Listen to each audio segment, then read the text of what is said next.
Hey YouTube, out and about.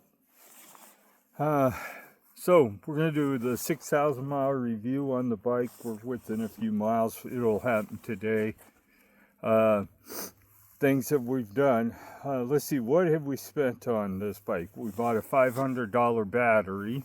So yeah, uh, that was an extra battery. Bought the 500 watt battery. Range wise, it adds about 20% to the range of the bike. So typically, I would say on touring, I would get around 45 miles of range. On Echo, sky's the limit, probably 80. Um, we've gone through 3 chains, 2 cassettes, a set of brakes, 3 sets of tires. This is the third set, and they're not showing much wear, so basically 2 sets.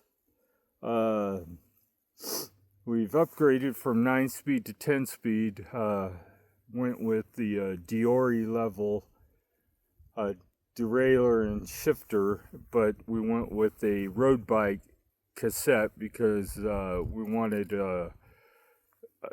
gears appropriate for our riding conditions. So all said, the conversion to 10 speed was around $140. Tires, we've spent these are the first set of tires we bought. The second set I used was from my wife's bike, and so that one really shouldn't count as in the price. But pedals, we've got $39 in pedals on it. So all said and done, we're into the bike about extra $700 with the extra battery altogether, not counting labor. Labor's free, of course, because I do everything myself. I've had to replace 2 spokes on in that $100 we have a new wheel set. Now the wheel set that came on the bike, the back wheel was just totaled.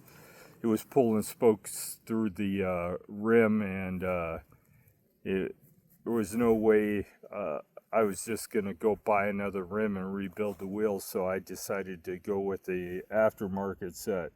So far, they're holding up pretty well, other than 2 broken spokes. Breaking spokes is part of bike riding. You're gonna do it eventually. Usually, after a couple years, you start breaking them. Usually when you break one, another one will follow, and once you get to 3 or 4, you're probably better off just rebuilding the wheel if it's worth rebuilding. I have extra spokes, so far it hasn't cost me anything, and it's normal. For the wheels are getting pretty close to. They got at least 4,000, but I'm thinking they're getting close to 4,500 miles on them.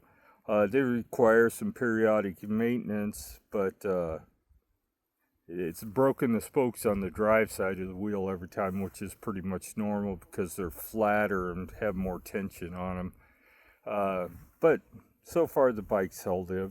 No problems out of the electrical system on the bike. No problems out of the other 400 watt battery. We're still getting pretty much the same range we got when it was new, and it's got close to 1,000 charges on it. If you follow the directions and you keep your batteries charged like they're supposed to be and all that, you should be able to get quite a bit of life out of a battery. As I've lost weight, I haven't noticed any range changes, and that's because of losing weight. And you can't, range is weather, wind, and a lot of other things dependent on your riding style, and all kinds of things affect the range of your bike. I'm getting, like I said, on a warm day, say a 70-degree day, I probably would get close to 50 miles of range out of the battery on the touring setting. But yeah. So we did replace the seat post. The shock one that was on it was wore out after 2,000 miles. It was just too loose. It moved like this when you were riding, so I got rid of it and put a regular seat post on it.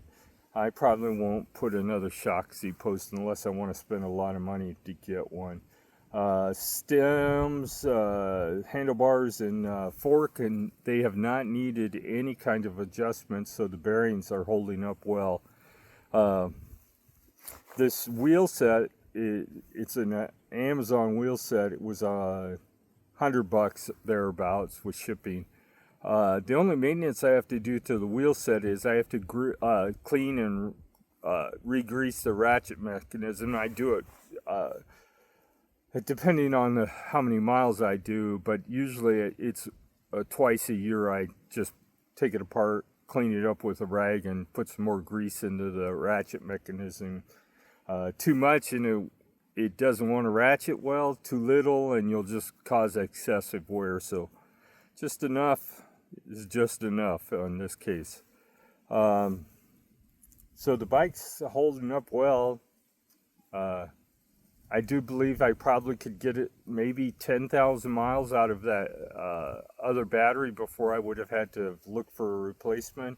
Now, using 2 batteries, I probably won't have to I'll probably replace the bike before I will need batteries. Yeah. So I'm down to 221 pounds. Started out at 315, so we're getting close to 100-pound weight loss goal. My weight loss goal is going to be more like in the 130-pound range, and my weight would be normalized for my height. So that's the goal. Get down there and stay there. I'm a diabetic, and my diabetes has gotten actually worse as I've lost weight. It's not gotten better. And it's not because I'm eating more or eating different foods. Actually, I am eating different foods. I'm eating less carbs in my diabetes. But the doctor said that's to be expected when you have rapid weight loss, that your body hasn't quite figured out how to control what it needs to control at that weight. And I'm losing weight a couple pounds a week at least. So I'm probably, into summer before I get to my weight loss goal, depending on how much exercising I get done.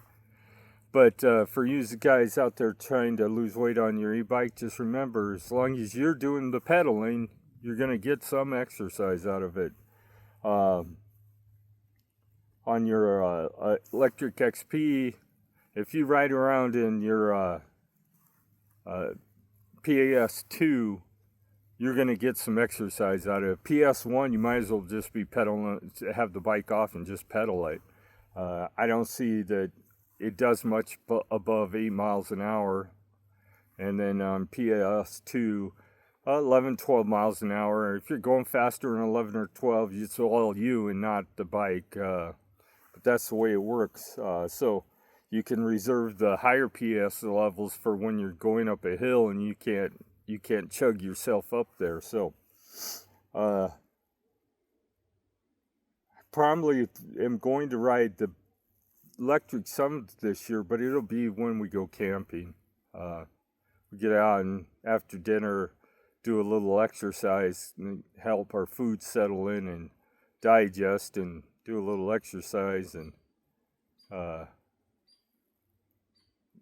but Karen's obviously going to be riding her mid-drive electric, and I'll be riding my hub drive. Now, if you're thinking of buying 2 different bikes from electric for you and your wife, the wise choice is to buy the exact same thing, because you're going to find the different bikes, the PAS levels may not be equal to each other. And a matter of fact, in our situation, to keep up with this bike, this Trek, Karen has to ride in PS3 while I'm at the second level of assistance on this bike, and she has to pedal to keep up with me. And if we compare her electric to my electric, her PAS 2's too hard for her to ride. The bike weighs 20 pounds more than mine, and my PAS 2's okay, but it's too much work for her, and then so she has to ride it in PS 3, and I have to ride in PAS 3, and I don't think I get much exercise when I do that. There's too much assistance, but it's okay when we're out camping, because we're not, the main goal there is for recreation versus exercise. Other than that, if you have any questions about either of the bikes, put them in the comments. Like, subscribe. You guys know what to do. Have a great day.